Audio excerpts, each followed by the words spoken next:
হে WhatsApp guys, কেমন আছো সবাই? গাইস, তোমরা এমন কোন গাছ দেখেছো যে গাছে ফল ফুলের জায়গায় মেয়ে জন্মে?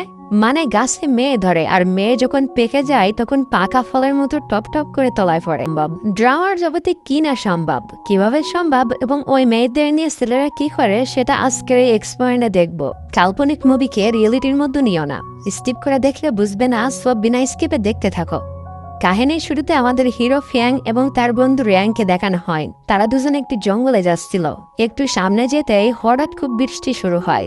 যখন সে আকাশের দিকে তাকায় তখন সে অদ্ভুত একটা জিনিস দেখতে পায়।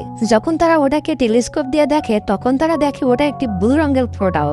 ওটা দেখে র্যাং কিছুটা ভয় পেয়ে যায় এবং ফ্যাংকে নিয়ে ওখান থেকে চলে যায়। তারা দুজন জঙ্গলের ভিতর ট্যাঙ্ক লাগায় এবং তার ভিতরে ঘুমায় যায়। কিন্তু ফ্যাং এর ঘুম আসছিল না। যখন সে চোখ বন্ধ করছিল তখন সে রক্তাক্ত অবস্থায় একটি মেয়েকে দেখতে পাচ্ছিল, যেটাতে সে খুবই ভয় পেয়ে যায় এবং ওখান থেকে উঠে বাইরের দিকে চলে যায়। হাঁটতে হাঁটতে সে মিষ্টি একটা ঘ্রাণ অনুভব করতে পারে এবং গিরান্দি তাকে ওই জিনিসের দিকে আকর্ষিত করে, যেখানে আর কেউ না বরং আমাদের হিরোইন মিউ থাকে এবং সে অজ্ঞান অবস্থায় পড়েছিল। তার শরীর থেকে অনেক ঘ্রাণ ছড়াচ্ছিল এবং তাকে তার দিকে আকর্ষিত করছিল। এরপর ফ্যাং নাকে রুমাল বেঁধে তাকে উড়িয়ে তাদের টেন্টের নিকটে নিয়ে আসে। তার বন্ধু র্যাং মেয়েটিকে দেখে তার বন্ধুকে বলে, তুমি তাকে যেখান থেকে নিয়ে আসছো ওখানে রেখে দিয়ে আসো, কারণ আমরা জানি না এই মেয়েটিকে।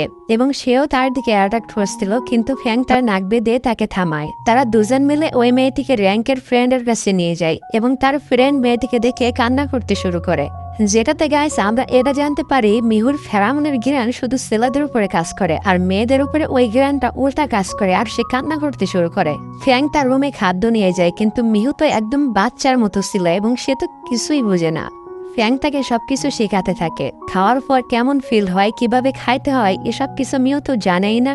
ওখানে হঠাৎ বৃষ্টি শুরু হয়। মিহু ফ্যাংয়ের পিছন থেকে জড়িয়ে দূরে কিস করতে যায়, কিন্তু এটাতে ফ্যাং রেগে যায় এবং তাকে অনেক বকা দেয়। এটাতে সে অনেক ভয় পেয়ে যায় আর ওখানে বসে বসে ছোট মানুষের মতো কান্না করতে থাকে। ওখানে আমরা একটি মোটা লোককে দেখি যে আসলে মিউকে নিতে আসছিল। ফ্যাং যখনই মিউর চিল্লানোর আওয়াজ শুনতে পায় সে তার রুমে যেয়ে দেখে মিউ নিজে নিজে তার মাথা আয়নার সাথে আঘাত মেরে কেটে ফেলছে, কারণ সে তার লাইফের প্রথমবার আয়না দেখছিল এবং আয়নার ভিতরে নিজে নিজেকে দেখে অনেক ভয় পেয়ে গেছিল। ফ্যাং যখন তাকে ব্যান্ডেজ লাগাচ্ছিল তখনই ফ্যাংকের গার্লফ্রেন্ড ফ্যাংকে ভিডিও কল করে। মিউ তার কাছ থেকে ফোন কেড়ে নেয় এবং নিয়ে দেখতে থাকে। ফ্যাংকের গার্লফ্রেন্ড এটা দেখে খুবই রেগে যায় যে ফ্যাংক একটা মেয়ের সাথে আছে।